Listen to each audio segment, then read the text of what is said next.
Shalom Uvracha, bienvenue, Parashat Teruma. Teruma qui veut dire la dîme, le cadeau, le don. Vous savez, lorsque les béné Israël, les enfants d'Israël sortirent d'Égypte, reçurent le don de la Torah et parcoururent ces longues années d'errance dans le désert afin d'entamer en réalité toute une élévation et une réparation qui était nécessaire pour l'évolution du peuple juif, eh bien, Dieu choisit à ce moment même précis et décida enfin de résider sur terre. Et il résidera sur terre à travers un mishkan, un tabernacle. Ce fameux temple amovible, démontable, qui accompagna le peuple juif pendant ces 40 années dans le désert et qui servit de résidence pour Dieu afin de lui faire donc les sacrifices, d'apporter expiation, réparation, de faire résider la Shrina, la présence divine dans ce monde.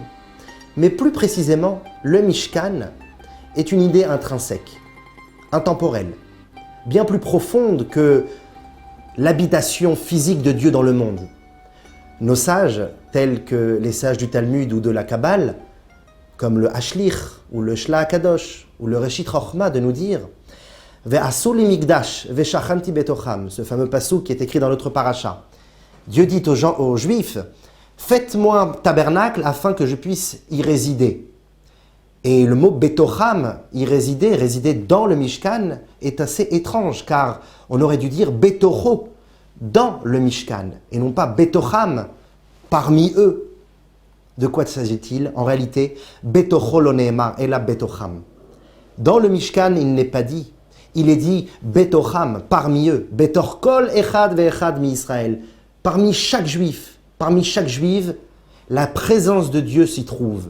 À nous de construire, de constituer ce Mishkan personnel, qui est notre corps, qui est notre âme, afin de s'élever au jour le jour en tant qu'être équilibré et d'apporter cette fameuse présence de Dieu dans notre vie.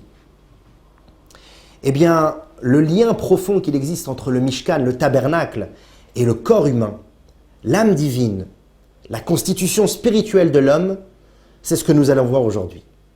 Mais avant cela, nous allons voir que Teruma, les cadeaux, les dons que les enfants d'Israël donnaient au temple, en tout cas au Mishkan, pour les premières années avant de rentrer en Eretz Israël, afin d'avoir un véritable temple, le temple de Salomon, eh bien avant cela, dans le Mishkan, dans le tabernacle, la paracha de cette semaine nous dit qu'il y avait 3 sortes de cadeaux, de sommes, de dons que les enfants d'Israël devaient apporter donc pour l'embellissement et la construction et la subsistance de ce Mishkan.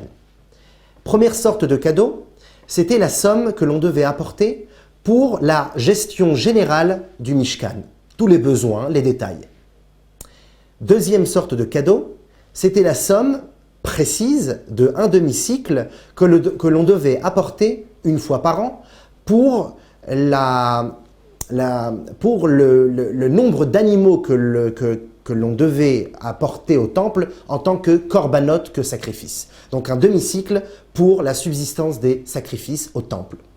Et enfin, troisième sorte de cadeau, c'était également un demi-cycle, un demi-shekel, pour la construction et la mise en place des socles, cette fameuse fondation qui allait être la base du Mishkan tout entier. Or, la question se pose, pourquoi faire une différence entre ces 3 sortes de cadeaux?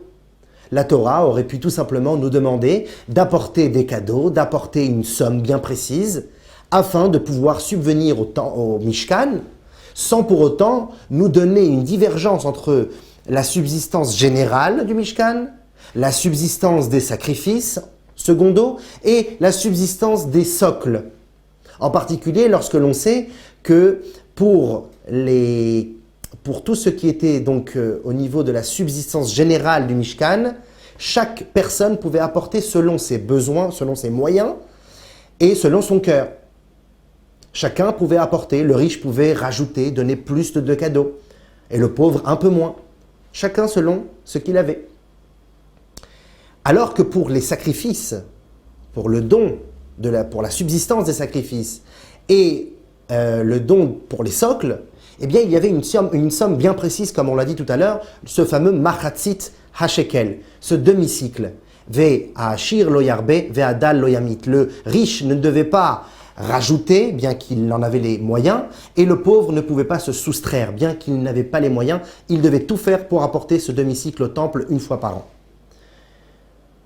On peut essayer de comprendre par rapport au korbanot pourquoi les sacrifices sont reliés au demi-cycle, puisque les korbanot, les sacrifices, n'avaient lieu d'être que pour expier la faute du veau d'or, qui avait eu lieu donc un petit peu avant dans l'histoire. Les Juifs avaient fauté, et pour ce faire, les chaper al nafshotechem, réparer leurs âmes, il fallait sacrifier des animaux, sacrifier en réalité leur propre âme animale, afin de réparer et d'élever leurs âmes. Donc, pour ce faire, il fallait une somme emblématique, une somme pour subvenir et pour, entre guillemets, avoir la quantité nécessaire de viande au temple, au Mishkan, pour faire ces korbanot. Eh bien, pour y arriver, on demandait à chaque juif d'amener une somme symbolique, emblématique, ce fameux demi-shekel. Pourquoi le demi-shekel? Car l'on sait qu'une personne n'est jamais parfaite tant qu'il ne comprend pas, qu'il ne peut que s'équilibrer s'il est en relation avec la divinité, avec le spirituel, avec les choses qui le dépassent. Lorsqu'un juif apprend à se parfaire à travers une force, une énergie qui est donnée d'en haut, en comprenant qu'il n'est qu'un demi-cycle, alors Dieu lui rajoute l'autre demi-cycle. Et enfin, ensemble, ne font qu'un seul cycle entier. Donc les korbanot et le demi-cycle ont un rapport. Mais pourquoi, pour les Hadanim, les socles, fait étrange, on devait apporter une somme précise et en plus, cette fameuse somme emblématique du demi-cycle? Quel est le rapport entre le demi-cycle, l'idée emblématique que nous avons citée précédemment, et les socles? En réalité, nous touchons maintenant au point culminant de ce cours. Le lien profond et la fusion qui se crée entre le tabernacle physique et la constitution spirituelle et également matérielle de l'être humain du juif. Il y existait de manière générale, il y a bien sûr bien d'autres détails, mais de manière générale, il existait 3 sortes de matériaux principaux dans le Mishkan. Il y avait, comme on l'a dit, donc les socles, cette fameuse fondation. Sur les socles étaient déposés et encadrés de manière très structurée des poutres. On appelait cela les kérachim.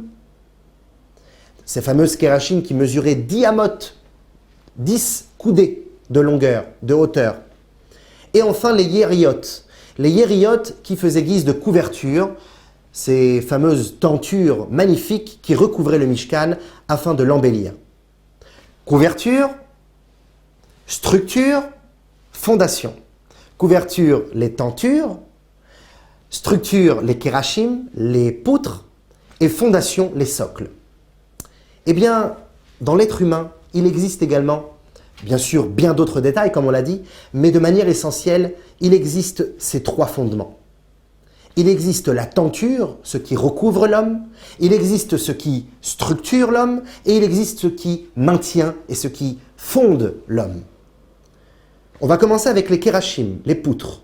Ces fameuses poutres de 10 amot, de 10 coudées qui font référence aux 10 forces de l'âme. Les 7 forces émotionnelles et les 3 forces intellectuelles qui constituent l'homme et qui l'équilibrent au jour le jour. C'est la structure.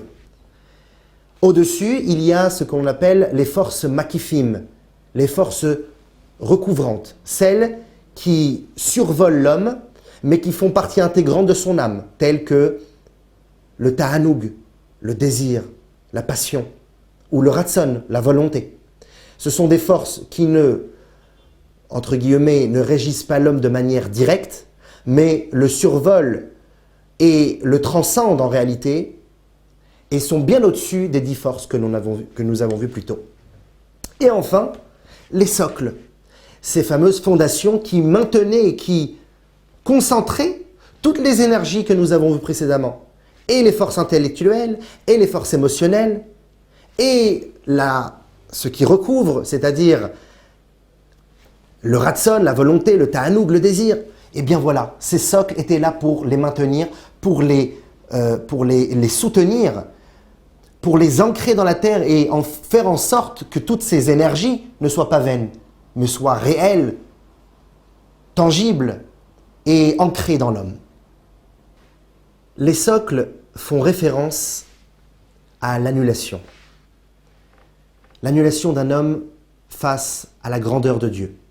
L'abnégation d'un juif face au mitzvot. Le dévouement, la soumission qui est en réalité un abandon de sa personne. Non pas pour ne pas exister, mais pour coexister avec Dieu. Faire une place pour Dieu dans son cœur. Et pour cela, il faut se rétracter, il faut se concentrer. Il faut être mitztamtsem, afin de pouvoir laisser une place à Dieu.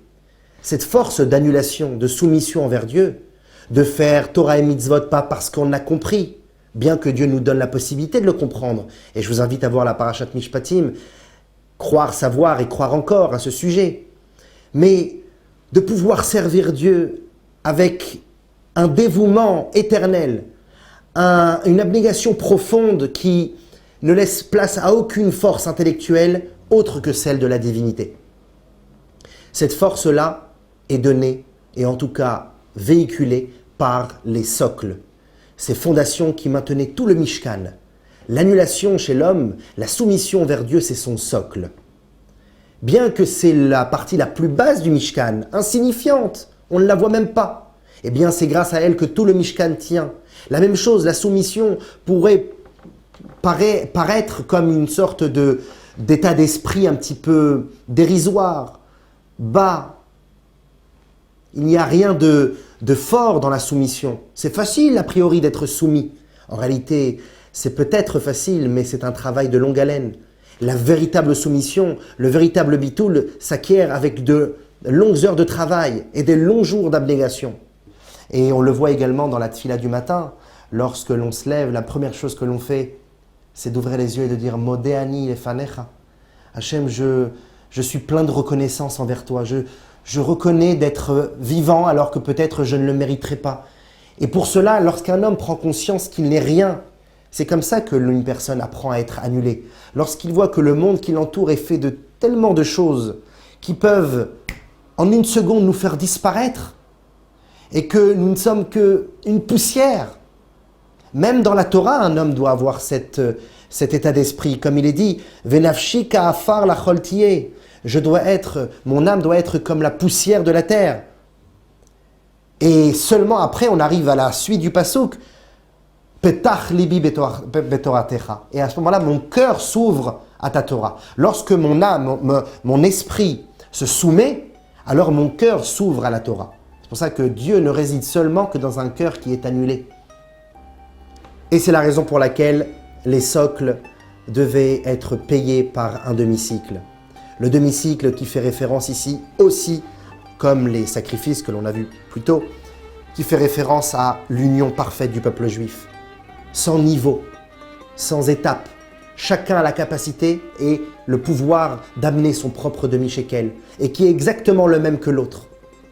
C'est la raison pour laquelle tout ce qui a trait au kérachim, les poutres, qui font référence, comme on l'a dit, aux 10 forces de l'âme, ou tout ce qui a trait aux tentures, qui font référence, comme on l'a dit, à la volonté, au plaisir. Tout cela, chacun pouvait donner avec ses moyens, avec son cœur, avec ce qu'il pouvait faire, avec ses connaissances. Il y avait une différence dans le peuple juif, effectivement. Ça, c'était pour les traits de caractère, l'état d'esprit, la dévotion, l'étude, la pratique. Mais pour ce qui est de la profondeur, pour ce qui est de la soumission, le dévouement, l'abnégation, l'abandon de la personne que l'on a vu plus tôt, pour cela, il n'y a pas de différence. Chaque juif a la capacité d'être soumis, de pouvoir laisser Akadosh Baruch Hu intégrer sa personnalité et de véhiculer Dieu à travers sa vie. Ça, c'est le socle. Ça, c'est le demi-cycle. À la semaine prochaine.